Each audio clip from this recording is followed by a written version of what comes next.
আমাকে শুধু শুধু মামলা দিল আর হুমকি দিল, বেশি কথা বললে তো চাকরি খেয়ে দেবো, তোর হাজতে ভরে দিব। আমার গাড়িটা শুধু শুধু, আমার গাড়ির সম্পূর্ণ কাগজ ঠিক আছে, আমার লাইসেন্সের ডেট আছে, আমার গাড়ি আপনার, আমি এখান থেকে দৈনিক বাংলা মোড় থেকে যাচ্ছি, শুধু শুধু ধরে বিজ্ঞাপনের কথা কয়ে মামলা দিছে।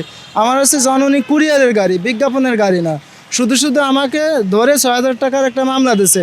আমার বেতন 12,000 টাকা। এখন আমি কি করব? আমার অপরাধ থাকলে মামলা দিত। আমার লাইসেন্স 2029 সালে শেষ হবে, লাইসেন্সের মেয়াদ আছে।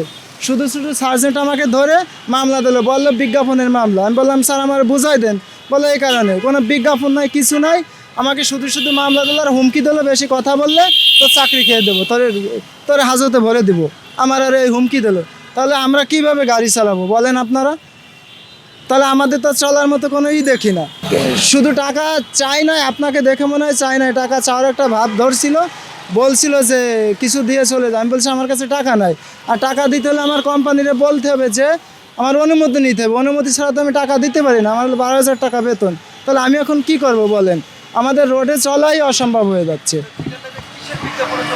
আমি বলছি যে আমার গাড়িতে লেখা আছে জননী কুরিয়ার সার্ভিস পার্সেল, সে বলে না এটা বিজ্ঞাপন। তাহলে আমার যেহেতু জননী কুরিয়ার সার্ভিস লেখা না থাকে, তাহলে আমরা যে জনগণের সেবা করি, এই সেবাটা আমরা কিভাবে করব?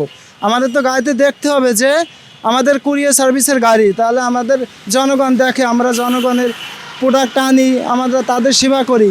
তাহলে এই লেখাটুকুর জন্য যদি আমার 6,000 টাকার মামলা দেয়, তাহলে আমি অফিসে কিভাবে কি বুঝাবো বলেন? জি জননী কুরিয়ার সার্ভিসের গাড়ি।